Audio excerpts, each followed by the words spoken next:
Bismillahirrahmanirrahim. Assalamualaikum warahmatullahi wabarakatuh. Mohon dosen menyesuaikan, izin mengundurkan diri, Taruna 34, Politeknik Imigrasi dan Pemasyarakat Indonesia, jurusan Keimigrasian, nama Andi Muhammad Hidayatullah, NRT 2022.2023.1.701, Prodi Hukum Kemasana. Izin Bapak, izin pada kesempatan kali ini, saya akan memaparkan proposal skripsi saya yang berjudul Efektivitas Tempora dan Pengawasan terhadap penyamaran status orang asing melalui dokumen kependudukan di kantor imigrasi kelas 1 khusus TP Makassar.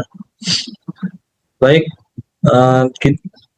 sini pada slide pertama saya akan memperlihatkan profil saya.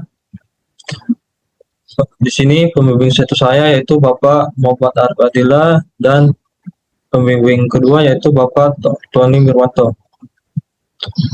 Baik, yang selanjutnya saya akan menjelaskan latar belakang deskripsi ini, yaitu globalisasi membuat pergerakan manusia antar negara semakin cepat.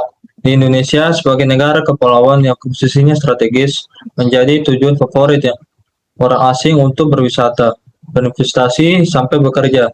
Apalagi setelah pandemi mereda dan dibukanya kebijakan bebas visa kunjungan, arus orang asing yang masuk terus meningkat. Disinilah peran imigrasi menjadi penting. Imigrasi tidak hanya melayani, tetapi juga mengawasi.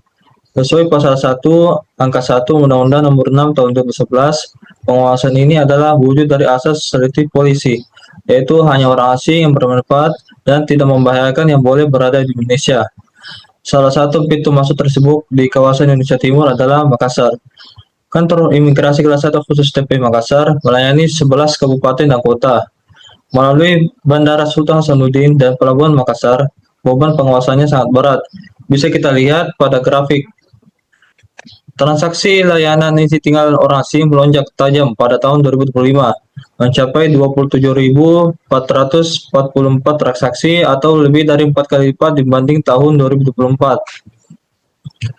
Selanjutnya, di sini saya akan menjelaskan 3 kasus terkait skripsi saya. Yang pertama itu Muhammad Syarif bin Ako, warga negara Malaysia.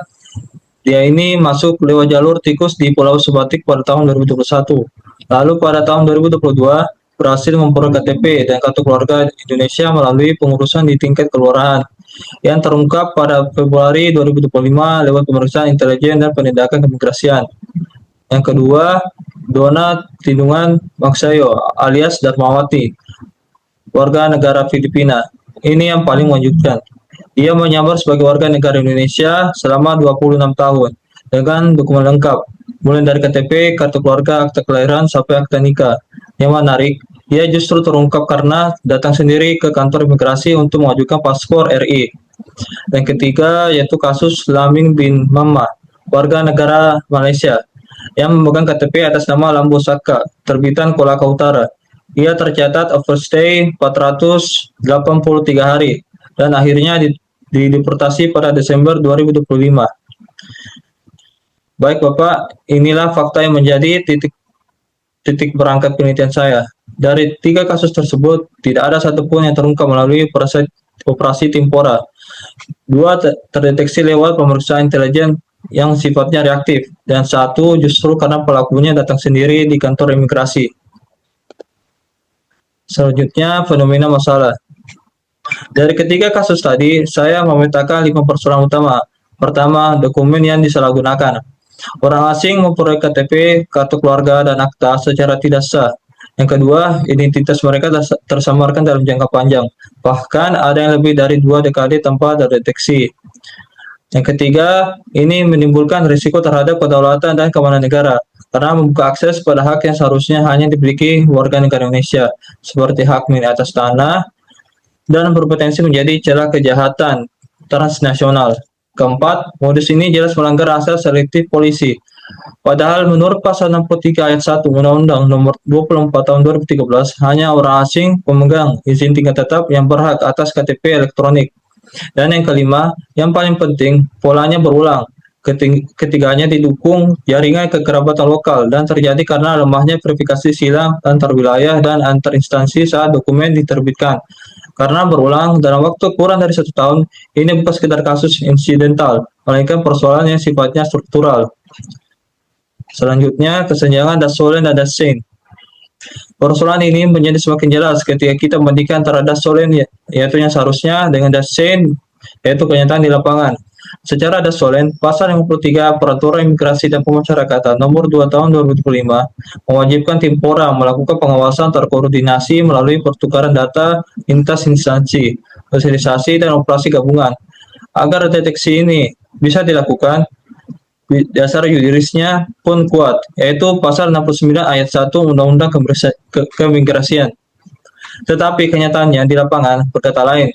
Justru kegiatan Tempora menurun. Dari 6 kegiatan pada tahun 2023 menjadi hanya 3 kegiatan pada tahun 2025. Padahal di saat yang sama aktivitas orang asing melonjak tajam. Akibatnya rasio kegiatan pengawasan terhadap transaksi orang asing melebar menjadi 1/915. Lebih dari itu, integrasi data antara sistem keimigrasian atau SIMKIN dan sistem kependudukan atau SIAK belum tersedia. Maka tidak heran jika angka kasus penyebaran yang terdeteksi dalam Tempora adalah 0. Baik, yang selanjutnya, research gap dan kebaruan penelitian. Baik, di sini saya menjelaskan posisi penelitian ini di antara penelitian terdahulu. Sudah ada beberapa kajian tentang Tempora, seperti Ramadan dan Riwanto pada tahun 2022, mengkaji peran Tempora dalam pengawasan tenaga kerja asing di Surakarta. Nugroho pada tahun 2017 membahas optimalisasi Tempora pasca kebijakan bebas visa. Firly dan Sulistyowati pada tahun 2026 meneliti kendala koordinasi di Kota Tangerang.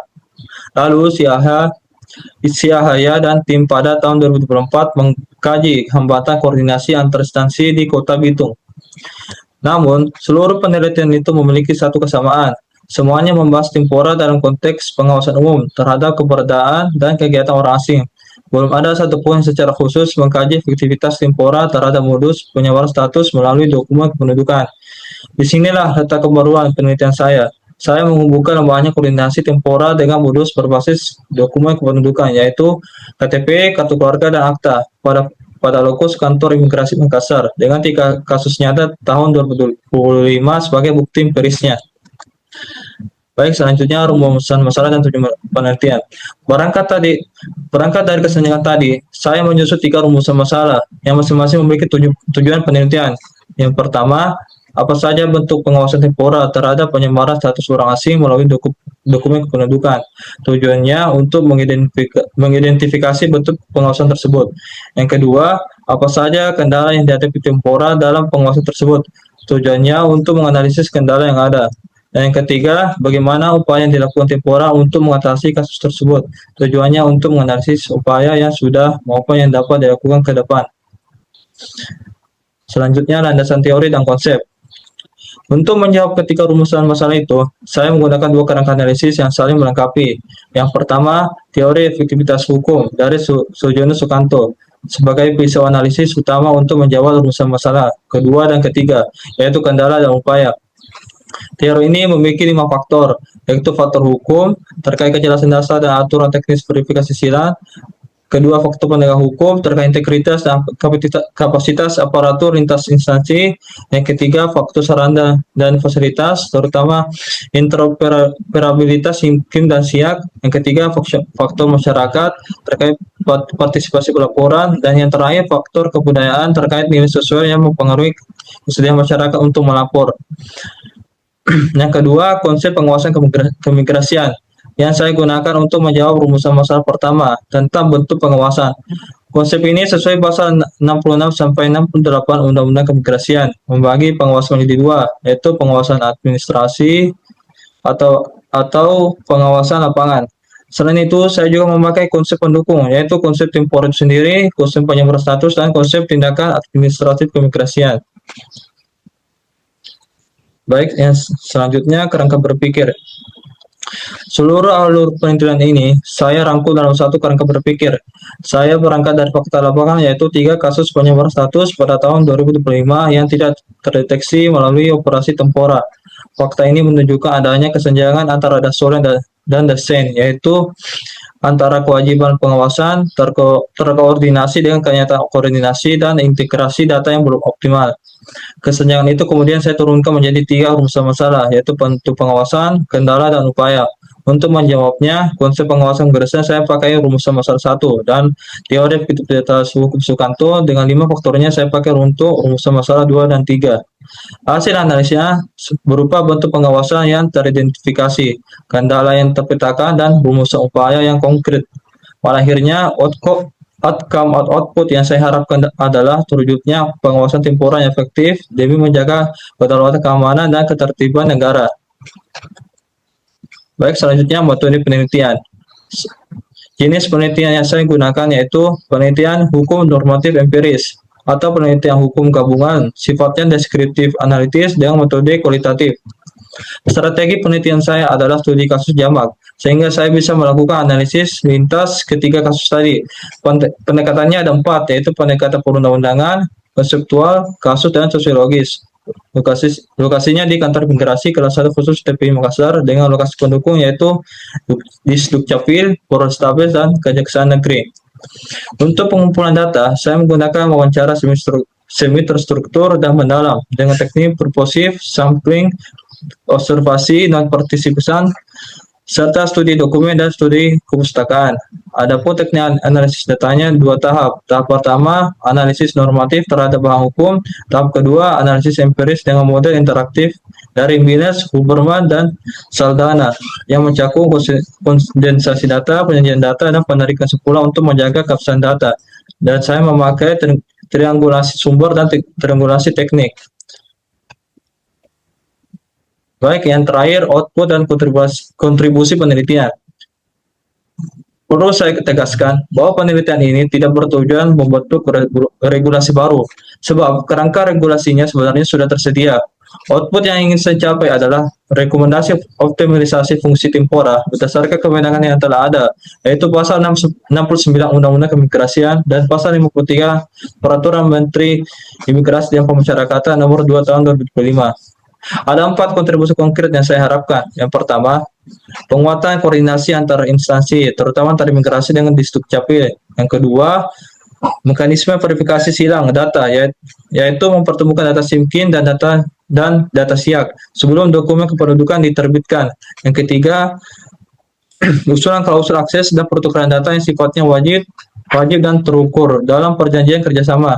Dan yang keempat, peningkatan deteksi dini melalui penajaman operasi gabungan agar lebih terarah pada modus penyebaran status. Baik, demikian pemaparan proposal skripsi saya. Besar harapan saya, penelitian ini dapat memberikan kontribusi nyata bagi penguatan pengawasan imigrasian di kantor imigrasi kelas 1 khusus TPI Makassar. Saya sangat mengharapkan arahan, koreksi, dan masukan dari Bapak untuk menyempurnakan penelitian ini. Atas perhatiannya dan kesempatan yang diberikan, saya ucapkan terima kasih. Wassalamualaikum warahmatullahi wabarakatuh.